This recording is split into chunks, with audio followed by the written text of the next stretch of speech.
So we'll start now with a relatively simple but important part of the FRM program that will try to teach us the concepts of the foundations of risk management. So we'll begin with understanding risk taking and how risks should be assessed, evaluated and managed, or the processes behind doing that.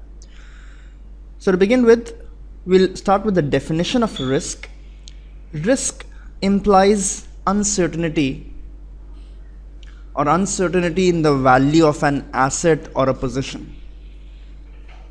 Please note that a complete view of risk should consider it as both a danger as well as an opportunity within the context of this uncertainty. So the objective can never be to eliminate all the risk, because without any risk there will be no return. The idea, as we will see in the coming slides, is to hedge or to keep risk within acceptable limits and to take on the risks that we have a competence in or that we can understand and manage better than others. General types of risk include market risk, liquidity risk, credit risk and operational risk, as we'll see in more detail. So market risk can be further broken down into various types. Absolute risk is the risk of the decline in the value of a position. So if the value of the position today was $100, tomorrow it can go up also, that's fine. But if the value goes down, then that will be a loss to the long counterparty. That is the absolute risk, that is the absolute decline in the value of the position. Relative risk is the risk of not meeting the benchmark or underperforming a benchmark. So let's say the fund is benchmarked to the Nifty 50 or the S&P 500, whereas the S&P 500 went up by 10%. If our fund went up by 8%, even though there was an absolute positive return, we relatively underperformed, and that is what is referred to as the relative risk, risk of underperforming a benchmark. Any naked long or short position will generally have a directional risk. That is, to long position in general, an up move in the market will benefit. Because if you've taken a long position, if generally market goes up, to some extent, whether your analysis were right or wrong, your stock will also go up. If you have taken a short position similarly and the market went down, then you are likely to benefit. So directional risks are impacted by the direction of the market. That is an up move or a down move. As against a long short type of strategy, wherein I long stocks worth $100 and I sell short stocks worth $100 as well. In such a case, the direction doesn't matter. If the market goes up, your long will gain, your short will lose. If the market goes down, the long will lose, the short will gain. So the direction per se doesn't matter. It is the performance of the long position relative to the short. So what we are betting on is that either the long will go up more. If long goes up more than the short, or the long falls less than the short, in both cases we will make a profit, and vice versa we will make a loss. For instance, if 100 becomes 105 and the short position 100 becomes 102, so on the long we have gained $5, on the short we have lost $2. Our net is a gain of $3. So that's what we are betting on when we are doing a long short strategy. A pure long or a pure short, or with extra or excess long positions or excess short positions, we have directional risk. That is, the directional movement of the market also impacts us. Basis risk, as we studied in the beginning of forwards and futures, is the risk that our underlying and the hedging instrument may not move together or may not move to the same extent. So let's say I am long an asset. To hedge, I short a forward. If the long and the short again move by the same extent, then there will be no change in my position, no gain or loss. If the long and short move by different extents, then there can be a slight gain or loss. That is the concept of basis risk. To see a detailed example on basis risk, please watch the review on currency forwards or futures, wherein we explained how the spot risk becomes a basis risk once you have short a forward, or how you can convert your long stock position into a long basis. Volatility risk again is the risk of the volatility in the market going up or down. As we know, volatility impacts the price of options. Volatility goes as an input into the pricing of options. As the volatility increases, a long option position will gain on any commodity. As the volatility decreases, a long option position, be it a buy or be it a call or a put option, will lose. So just some examples of the various market risks. Most of these we have covered in financial markets and products and valuation and risk models and in various reviews. Liquidity risk refers to the risk of not having sufficient liquidity. Asset liquidity risk arises when you are unable to sell your position, or to sell your position you have to suffer a significant discount to the current market price because there is not sufficient buyers and sellers available in the market. More importantly, buyers. If there are buyers not available, then if you go and sell, you may have to sell at a significant discount to the fair price or the current market price.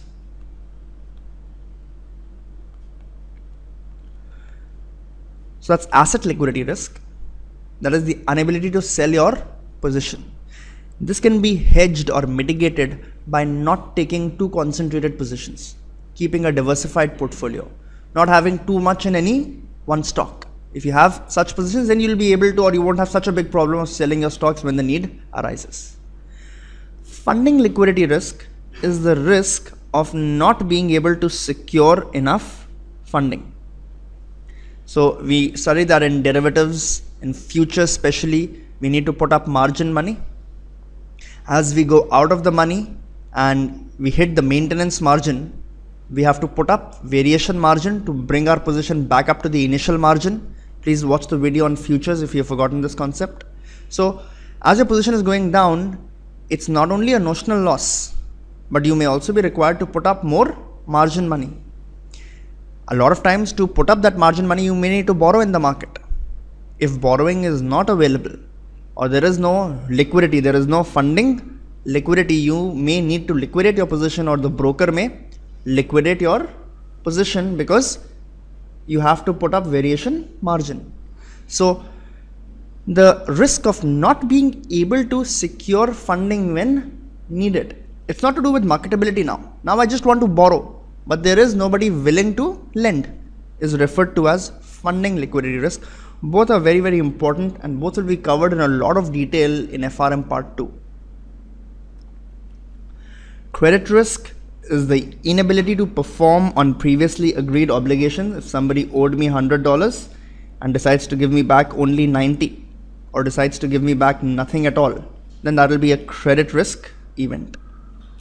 Sovereign risk is the credit risk on sovereigns or on the whole country. So countries also borrow, governments also borrow. If the government is unable to pay your debt or is unwilling to pay your debt from another country or from its own citizens, then that is referred to as sovereign risk or sovereign default. Please note, sovereign risk is not as uncommon as the term sounds. There have been various instances of countries defaulting because of lack of ability and lack of willingness. Settlement risk is the risk during the time of settlement. So let's say I entered into a cross-currency swap wherein I was supposed to get $1 million and I was supposed to pay 100 million yen. I transferred my yen, however, before my dollars could come to me, the counterparty defaulted. So I didn't get my $1 million, and whereas I have transferred my 100 million yen. So this can be a very big risk. The default will be very, very high, or the loss to the firm can be very, very high. Hence we are using more technology and more advanced systems today so as to ensure these type of events don't happen. There's real-time settlement, etc. So these are all examples of credit risk which can also play out. Operational risk is the risk from failed people, processes, systems, etc. So generally speaking, anything that cannot be classified as credit or market risk will be classified as operational risk. Various examples include, so model risk,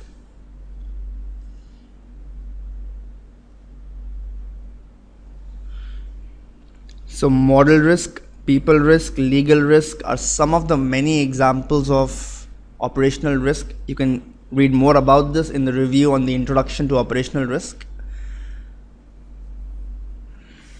So model risk is the risk of misspecified or misapplied models. So we are using the normal distribution where a log normal or a Poisson distribution was more appropriate.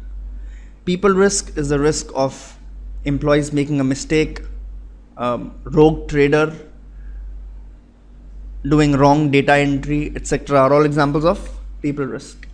Legal risk is the risk of lawsuits from customers, clients, fines, penalties, and damages. All these are risks that a bank or any other firm faces. So after understanding some definitions of risk, we'll now go on to see how we can create some value with risk management. So generally speaking, it is advised that bad risks that the company doesn't have any knowledge of, doesn't have any competence in, cannot measure, should be hedged. Whereas good risks, also referred to as business risks, should be taken on. If I'm a steel manufacturer, then my biggest risk is the price of steel. The price of steel goes up, I gain. If the price of steel goes down, I lose. However, should a steel manufacturer hedge the price of steel itself? That will not be a right thing, because then probably there will be no upside left, and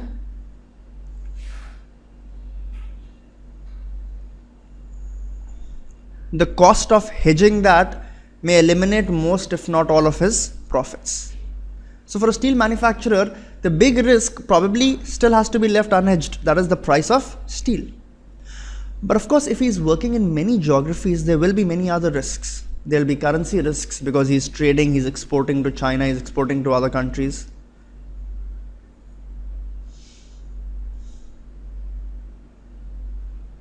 He would have been accepting payments on credit. So there will be credit risk to that extent that some of his counterparties default, so on and so forth. These are the risks. The firm can think about hedging if it feels it doesn't have sufficient competence to manage or to take on these risks. So bad risks should be hedged, good risks should be taken on. Please remember, without taking risk, there can be no return, or there will only be the risk-free rate of return.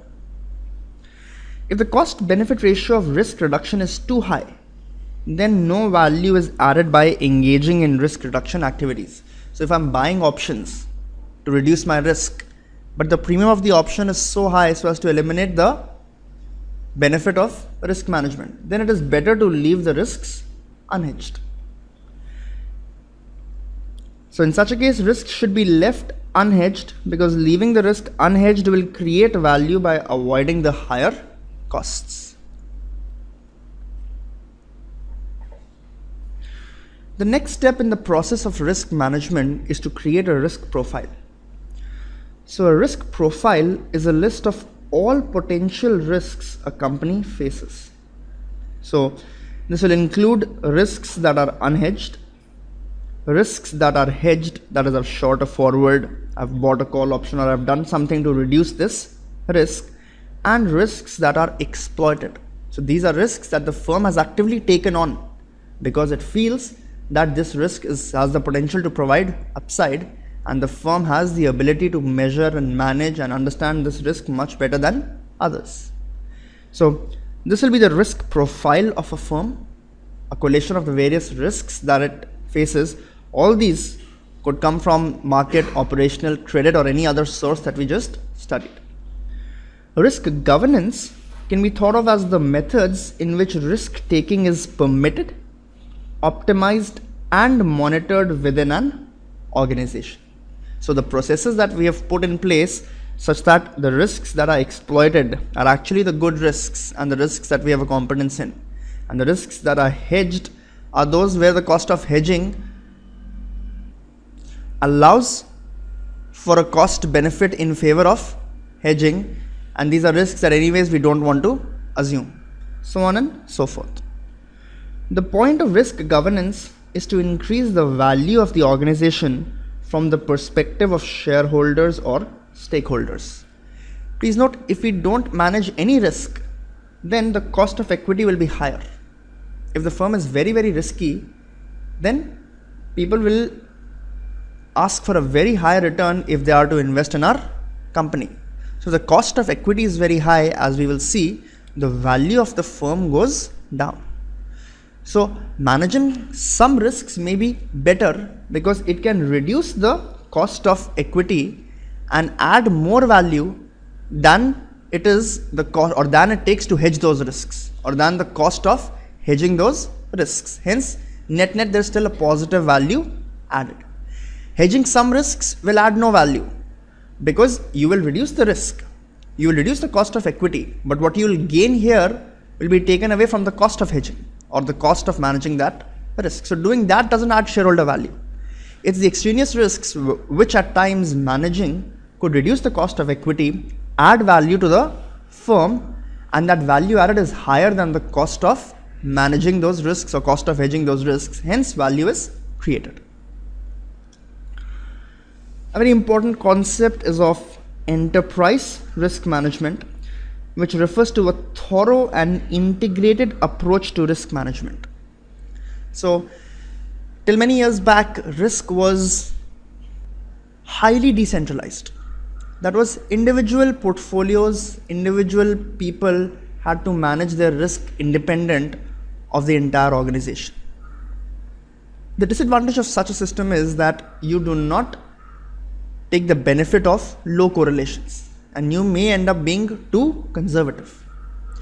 When you look at risk from an enterprise level, you will realize that even though individual positions may be risky, but because there is low correlation amongst different positions or amongst two traders, the overall portfolio or the overall aggregation at the firm level may still not be as risky, because when one trader makes a loss, another trader makes a profit, and when that trader makes a loss, this trader makes a profit.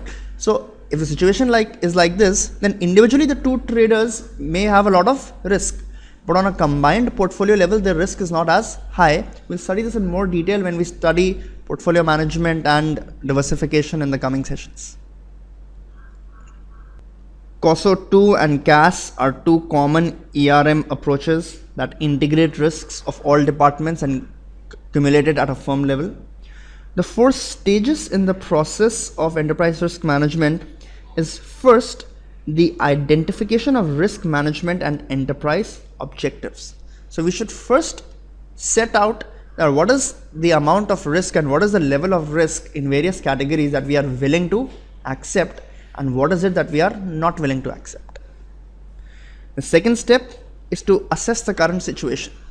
See what are the risks that the firm actually has and try to measure them. We'll see this in more detail, but risk assessment generally includes identification, estimation, and risk evaluation. So we'll identify the various sources that we saw in the previous slides: market, credit, operational, liquidity, and then we'll estimate them using the approaches we studied in WAR, etc. So standard deviation, value at risk, some methods we can apply to estimate the level of risk. Risk treatment, that is, diversify some risk, hedge some risk, leave some positions unhedged if you think that risk needs to be taken on, etc. And finally, risk monitoring. See how things actually are playing out, and are our assumptions correct? Have we taken on too much risk? Have we taken on too little risk? So on and so forth. So that was about enterprise risk management. We'll now study how to compute the value of the firm or the value of a project, and how can risk management add value by affecting the risk adjusted discount rate. So as we studied, risk management can reduce the cost of equity And if the cost of hedging is not as high, it may add value to the firm. Let's see how the value of the firm is calculated. So the risk adjusted discount rate is equal to the cost of capital, that is the weighted average cost of capital, based on a combination of the cost of equity and the cost of debt.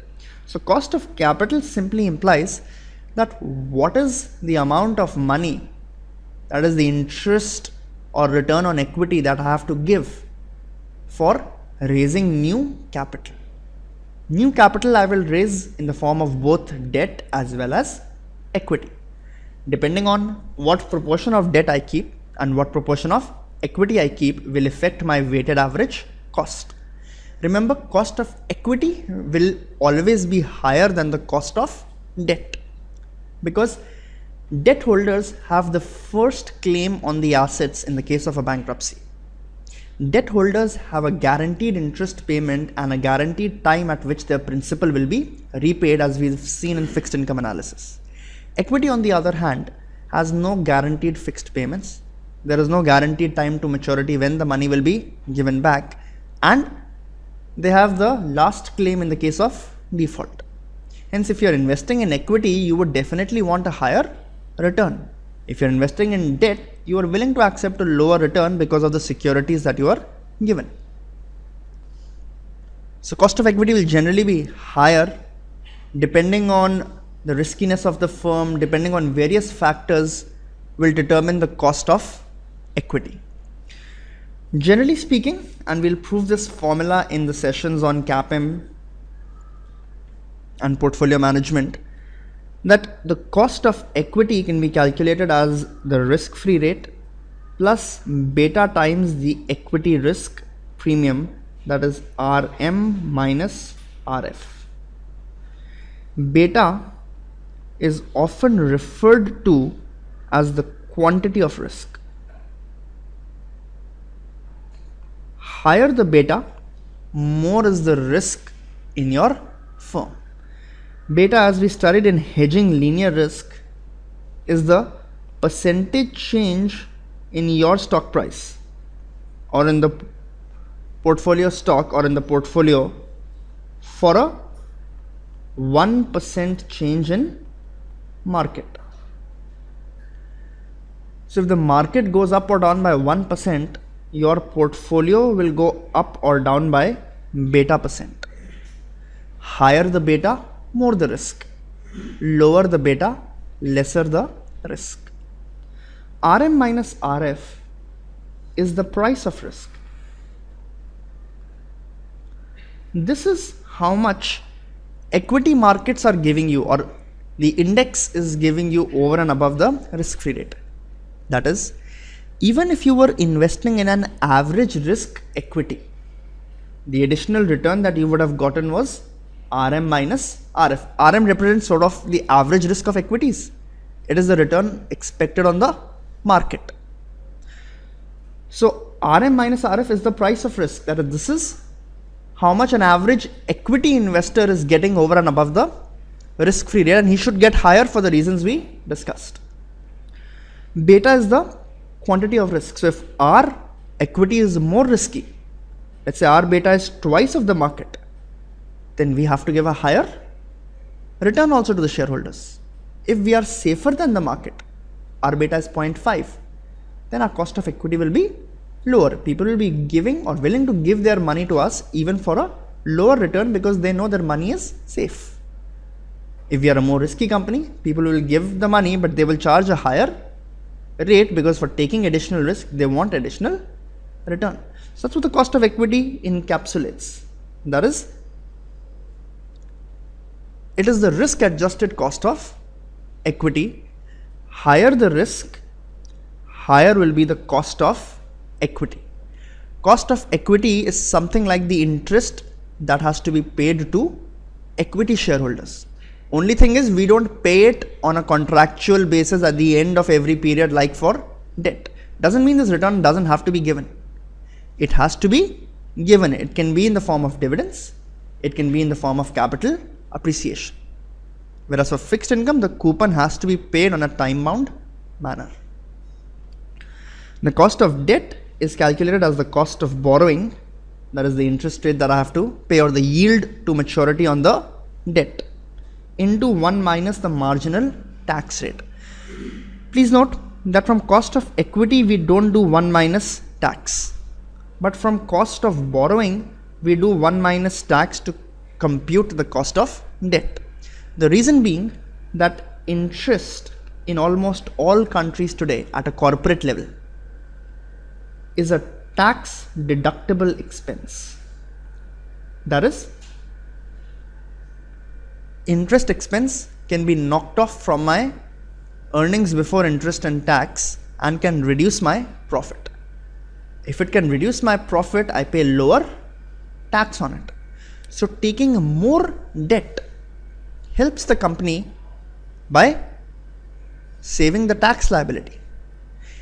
I have two ways to fund my business. Let's say I need $100. If I fund the entire $100 by equity, then whatever profit I make on the entire profit, I have to pay tax. Because even though I may be paying 10% dividends to my shareholders, dividends are not tax deductible. I can't show them as an expense. Whereas same company, hypothetically, if I funded the entire $100 by debt, I didn't take any equity, only debt, and I paid a 10% interest. Very similar. Cash flows are same. I paid 10% interest on it instead of dividends. I paid 10% interest. This 10% or $10 that I pay as interest will be tax deductible. That is, they will reduce my net profit. Hence, to the extent of $10 into whatever is the tax rate, I will get a benefit. $10 into tax rate is the tax that I don't have to pay anymore. So if the cost of debt or the cost of borrowing, let's say, is 10%, for the firm, the effective cost of debt only turns out to be 10 into 1 minus the tax rate. That is, it's only 7%, because 3% effectively I'm getting a tax benefit also by taking debt. So weighted average cost of capital is calculated as the cost of equity into the weight of equity. So this is the market value of equity, remember, upon the market value of debt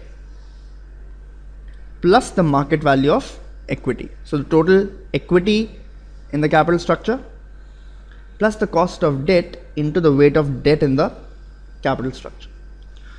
Once the risk adjusted discount rate is determined, this is the risk adjusted discount rate, one can estimate the expected incremental future cash flows, the expected cash flows that the firm will generate, and the value is determined by discounting the cash flows back to their present value and summing the present value of all cash flows. So the concept then is actually similar to bond valuation that we studied. Any asset is valued in the same way. Compute the expected cash flows and discount them back. Risk in the cash flows is higher, hence we'll discount them by the risk adjusted discount rate, that is the cost of capital that we have determined. So we'll do an example and understand the concept better.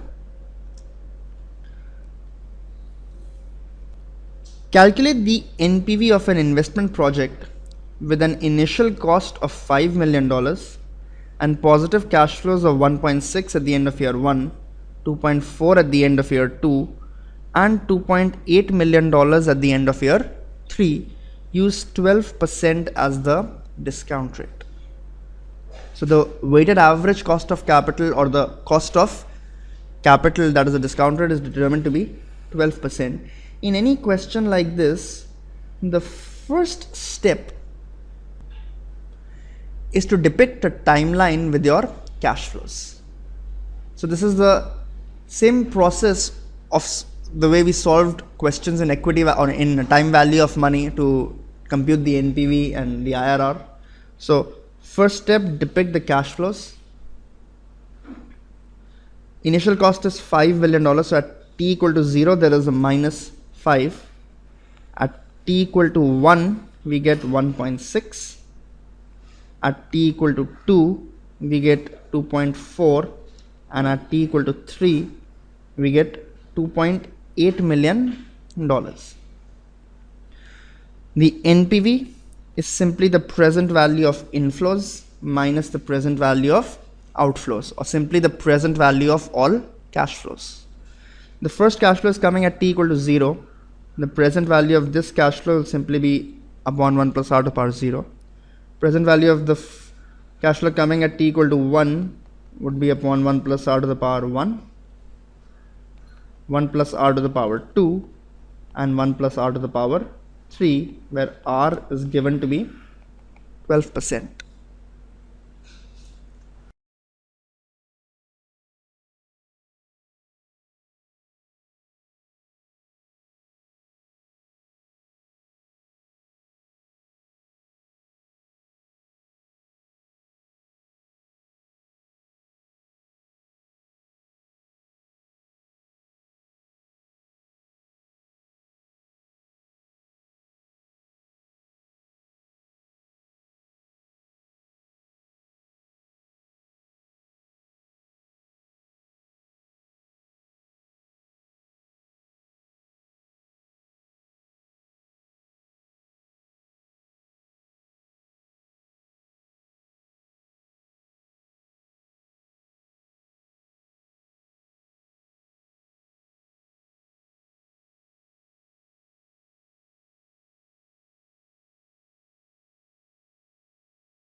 Remember the decision rule with the NPV? If the NPV is greater than 0, then we accept the project. If NPV is less than 0, then we will reject the project. It is the present value of inflows minus the present value of outflows. If present value of inflows is greater, that means we are creating positive shareholder wealth by this project. Present value of outflows is greater, then we are creating negative shareholder wealth, and the wealth should not be, or the project should not be undertaken. How can risk management affect this value or affect this 0.33? It can affect the discount rates, that is cost of equity and cost of debt, depending on how risky our firm is perceived to be. If historically we've had a lot of financial disasters, or we've had a lot of mistakes and a lot of losses, will people perceive our company as a more risky company or a less risky company? More risky? Will they charge a higher cost of equity to give us money rather than some other company? Yes, they would. So our discount rate will go up, value of our firm will go down. If we have good risk management processes, we haven't been lax in the past, then we will be able to raise money at lower cost and hence enhance our firm value. Risk management can also increase the certainty of these cash flows. But please note, if you eliminate risk, then there will be only the risk-free rate of return. So idea is not to eliminate risk, but as we discussed, measure and manage it. Fraser is embarking on a new project in a foreign country with the following expected incremental annual cash flows and terminal value. Assume all cash flows occur at the end of the year. This is at t equal to 0. That is the beginning of year 1, end of year 1, end of year 2, end of year 3, end of year 4, and end of year 5. Fraser's relevant risk-free rate is 2.5%. Beta of the new project is 0.95. Market risk premium, that is RM minus RF, is 4%.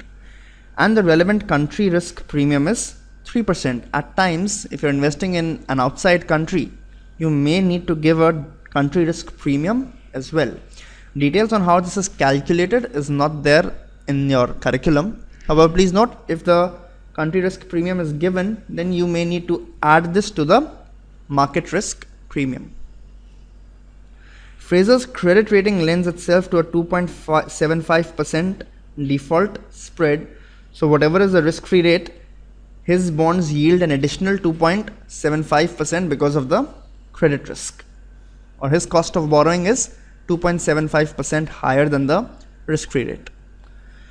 And the marginal corporate tax rate is 30%. Capital structure consists of 40% debt and 60% equity funding. Calculate the risk-adjusted discount rate and the NPV of this project. So as a first step, we will compute the risk-adjusted discount rate, and then we will compute the NPV. To compute the risk-adjusted discount rate is quite simple. First step always will be to calculate the cost of equity, which can be given as RF plus beta times RM minus RF. If a country risk premium is mentioned, then you will add that to the market risk premium. Don't add it to the end. Add it within brackets with the beta. So because you're investing in a riskier country, to all stocks in this country, you give a country risk premium. Over and above that, if our stock is further risky, then that risk will also get amplified. So add CRP to the equity risk premium if given in the question. So the risk-free rate is given to be 2.5.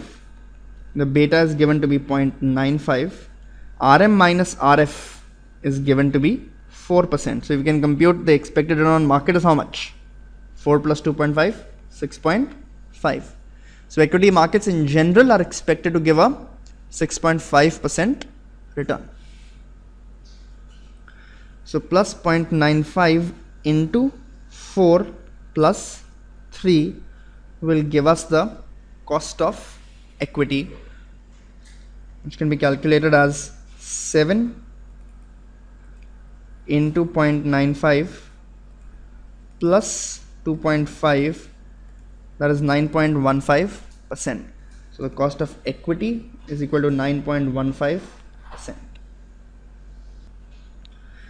Similarly, we can calculate the cost of debt. Cost of debt is the cost of borrowing into 1 minus the tax rate. Cost of borrowing is a spread of 2.75. Spread over what? Over the risk-free rate. So if the risk-free rate is 2.5, then we are going to be charged 2.5 plus 2.75 as our cost of borrowing. However, if you are paying so much interest, then we'll get 30% tax benefit as well. So the cost of debt would be only 70% of this total cost, because 30% I'm getting the benefit of tax. So this will help me compute the cost of debt. That will be 2.5 plus 2.75 into 0.7, which comes out to be 3.675%. We can compute the weighted average cost of capital now as the weight of equity into cost of equity plus weight of debt into cost of debt. Cost of debt is the cost of borrowing into 1 minus tax, which we have calculated. Weight of debt is debt upon total debt plus equity, which is given to be 40%, and weight of equity is given to be 60%. So 0.6 into 9.15 plus 0.4 into 3.675 will be our weighted average cost of capital. So 9.15 into 0.6, we'll store this in the memory register 1, 0.4 into 3.675, that will be 1.47 plus recall 1 will give us the discount rate, that is the risk adjusted discount rate or the cost of capital, as 6.96%.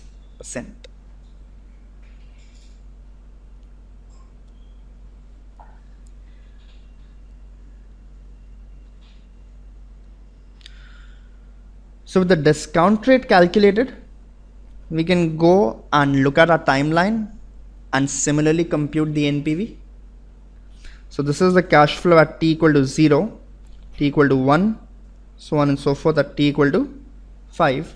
First cash flow again discounted back by 1 plus r to the power 0, discounted back by 1 plus r to the power 1, 1 plus r to the power 2.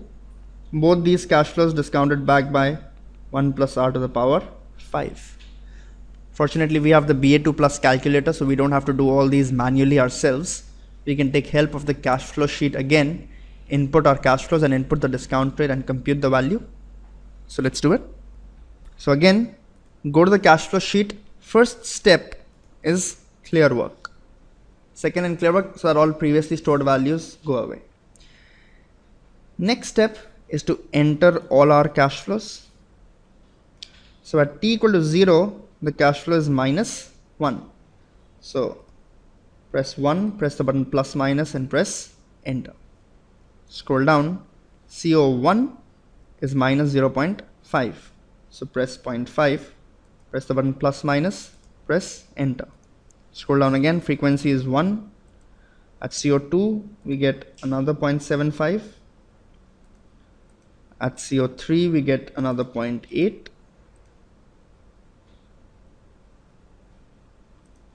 Let the frequency be 1. At CO3,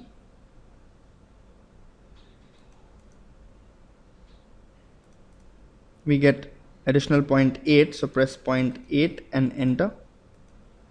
Frequency will there be 1. CO4 we can get 2 million. Frequency 1 again. CO3 we get 7 plus 3, 10 million. So make sure you don't make that mistake. This is not 6, this is both coming in year 5. This is the terminal cash flow. So press 10 and press enter. Press the button NPV and enter the discount rate as 6.96. Scroll down again and press the button compute. It will give you your NPV as $8.51 million.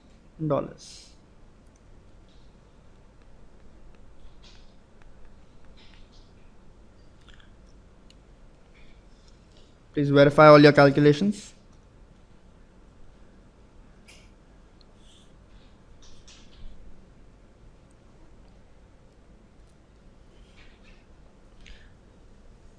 Now we understood that beta is the quantity of risk in a firm. Higher the beta, higher the risk.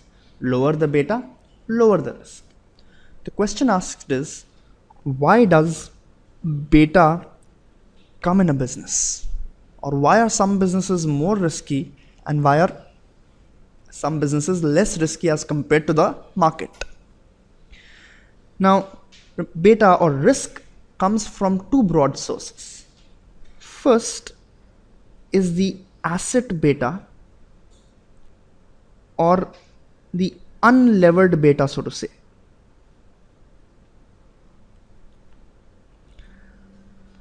This is the risk inherent in the business. For instance, if you have a FMCG company or if you have a pharmaceutical company, we've generally seen the businesses have lower risk. If the economy goes into a boom, will you start eating medicines or more medicines because the economy is doing very well?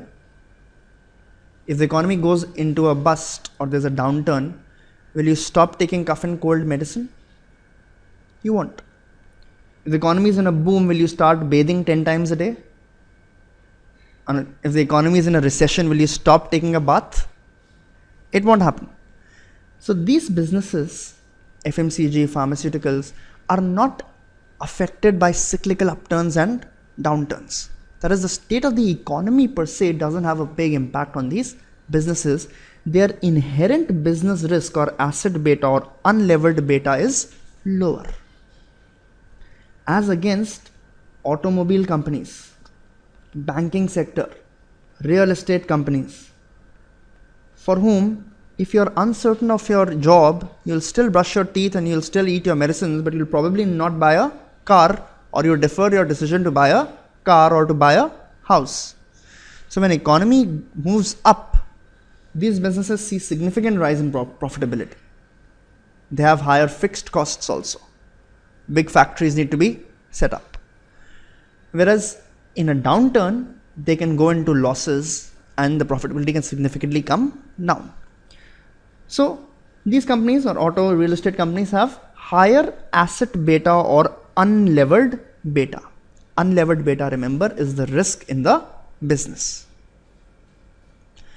Now, within two FMCG companies also, that is, both are in the same low risk business. Company A may have a higher risk as compared to company B. That is, one company may have higher risk as compared to the other company. This may be because of the amount of debt one company has taken over the other. Remember the characteristics of debt. The payment has to be made.